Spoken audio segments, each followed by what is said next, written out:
मनीषा की मौत की ज़िम्मेदार हैं उसकी बहनें। जी हाँ दोस्तों, आप सोच रहे होंगे आखिर ऐसा कैसे हो सकता है?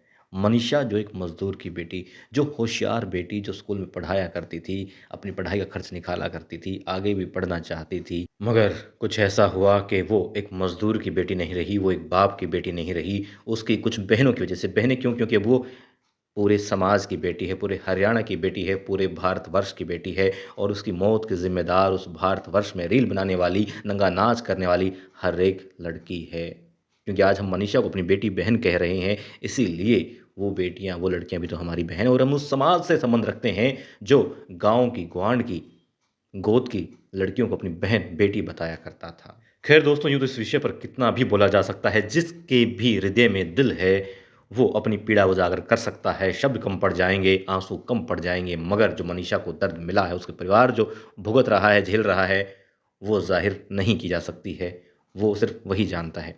मगर ये लड़कियाँ दोषी क्यों हैं? ये इसलिए दोषी हैं क्योंकि जब पुलिस बुलाई गई और उस कॉलेज में जो लोग थे, जो नशे में धुत थे, उनसे पूछा गया कि हाँ भाई, मनीषा नाम की लड़की यहाँ आई थी?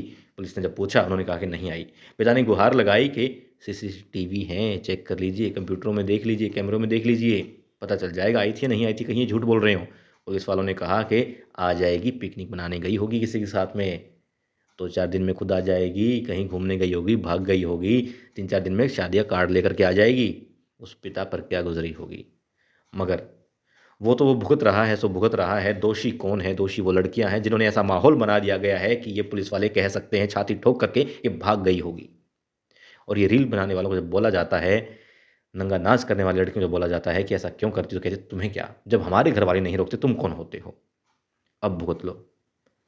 ये मनीषा की बात नहीं है। जो भी लड़की घर से बाहर निकलती है, वो सोच रही होगी। कहीं न कहीं मन में डर है, एक शक है कि आस-पास के लोग कैसे होंगे। यकीनन हर कोई गंदा है, मगर आप अच्छे रहिए। आप माँ-बाप के प्यार को छोड़ कर के किसी और से प्यार है ना कहिए। हो भी नहीं सकता, क्योंकि किसी भी औलाद से, किसी भी बच्चे से अधिक प्रेम कौन कर सकता है? उसके माँ-बाप ही कर सकते हैं। ख़ैर ये तो जो हो गया। अब हत्या को भी सुसाइड बताया जा रहा है।